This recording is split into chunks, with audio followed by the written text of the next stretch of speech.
Welcome into another episode of Discern. I'm joined once again by my friend Mark Turman of the Denison Forum. Hello, Mark. Hey, Ross. Good to see you today. We are back again here in January, recapping some of the recent news and events that have been happening. And today we're going to talk about the January 6th anniversary that recently happened. There's been a lot of conversations and attention around it being a year having gone by. I was talking earlier with our crew here about it. I can't believe it's been a year since this incident. It feels like the incident at the Capitol was months ago, and it's been 12 months. And so there's been a lot of news on it. And one is a very interesting poll that I want to kind of center our conversation around today. And this poll, and I'm just going to reference some of the stats and we'll put the source of it on screen. There's a survey that shows that fewer than 6 in 10 Americans say President Biden legitimately won the 2020 election. And that share hasn't changed much in 12 months. And then it later goes on to say that 57% of Americans, about half of Republicans, and 7 in 10 Democrats say more events similar to January 6th are likely to happen in the next few years. So I want to kick this to you, Mark, to just talk a little bit about this situation. And again, we're not here to talk about was there fraud, was there which side do you fall on? What I want to talk more specifically about is we're believers living in a country that's a democracy that over half of our citizens don't think our elected official was legally elected. Yeah, I can tell you, Ross, here at the Denison Forum, we think this is a very, very important issue for our country. We've talked about it, written about it as much as just a couple of months ago. We did an entire podcast and created a lengthy white paper about the issue of election integrity and how Americans, no matter what your particular beliefs or partisanship might be, that we need to be focused on this as a core issue of process. Because if we can't trust the elections that we're doing at any level, be that local, state, national, then that's going to create a ripple effect of enormous problems. But I think it is also a symptom of what we see going on in our culture. I was listening to a podcast recently about, as you said, it's been a year since the January 6th event that many people believe is one of the most significant events in our country's history, something that will be shaping and forming the way we think about our government and our elections for years to come, if not longer. There's a lot of attention, and rightly so. But it really is symptomatic, I think, of the fact that we're living in a culture of skepticism, of cynicism.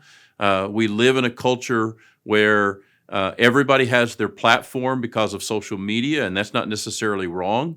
But we have grown in many ways to become a culture in which we don't trust just about anything. We don't trust any source.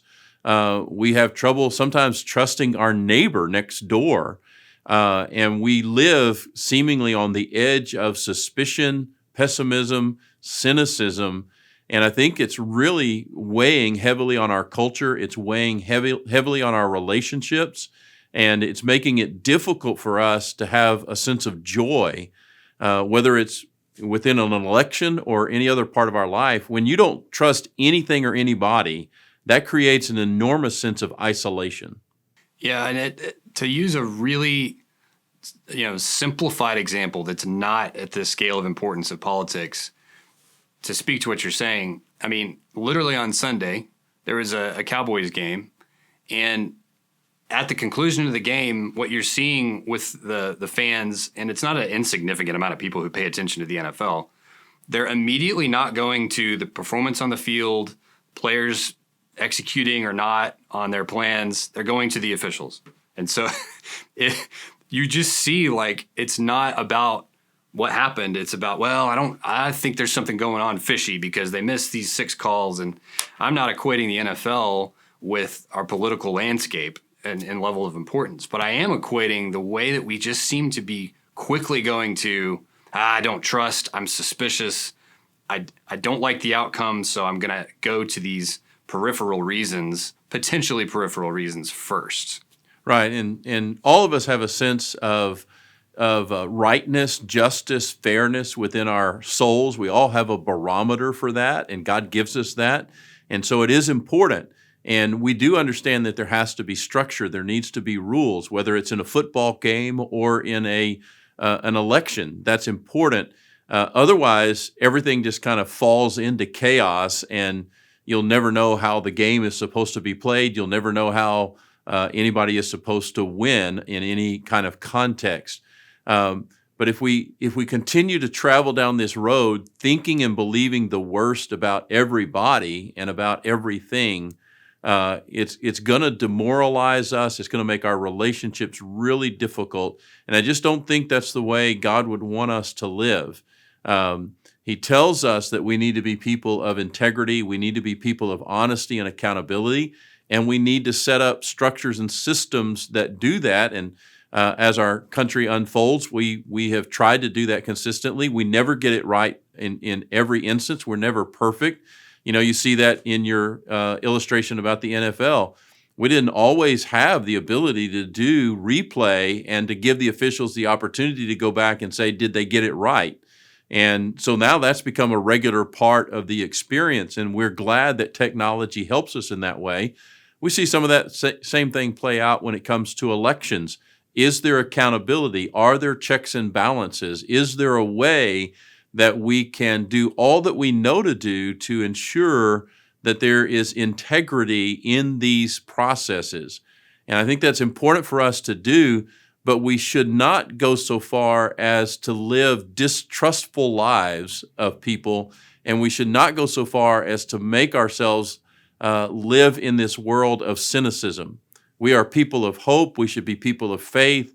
We should be people of confidence. We should know that God is involved in all of these things on a daily basis, and He cares about them, and so should we.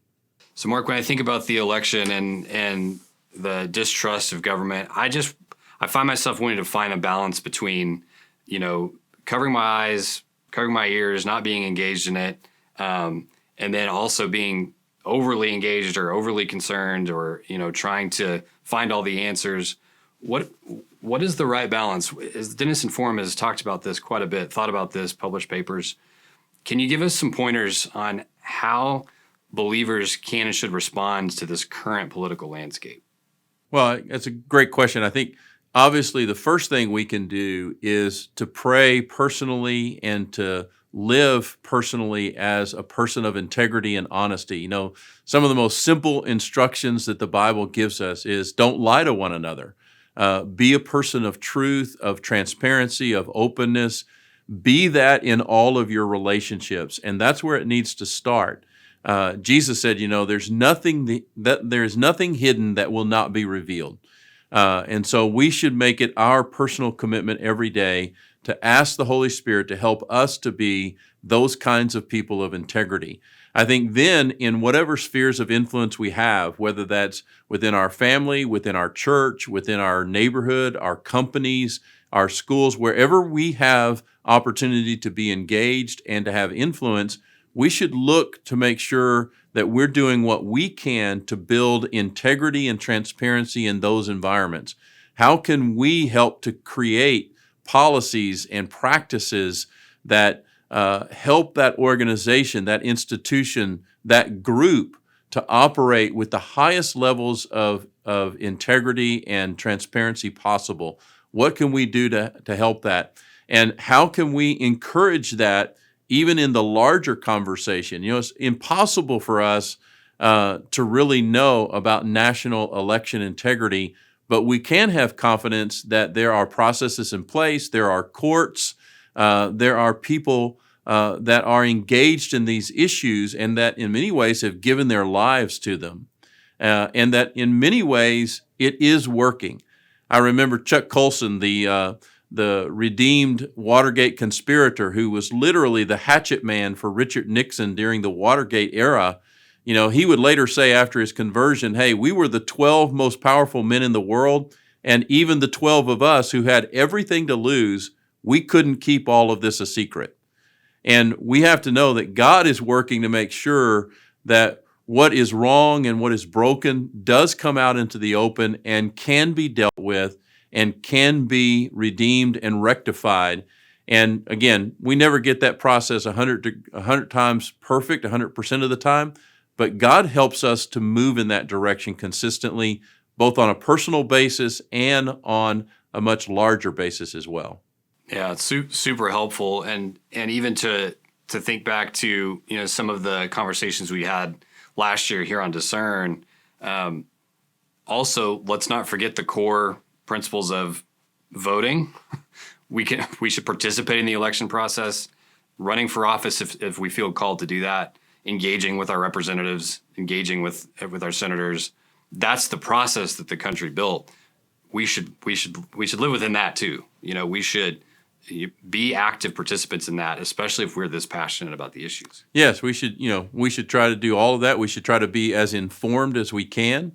And in our world today, you need to aggregate the news that you're receiving from places not only like Discern, but from at least several other resources, and aggregate the news so you hear not an echo chamber, but you get a sense of the whole conversation. And to be tuned in, you don't have to spend your whole life doing this. Sometimes we're spending too much time on it, but we need to be informed and we need to be involved, just like you said. So helpful, Mark. And just as we wrap, I just want to encourage / challenge all of our viewers to, let's take time today, this week, to pray for our president, pray for our elected leaders, and just continue to keep them at the forefront, and pray that those that don't know Jesus Christ would grow to know him and would grow to trust him and lead out of his will. And for those that do know him, that they'd be encouraged and emboldened to lead according to his will. So that's going to be our show for today. We'll see everybody right back here next time on Discern.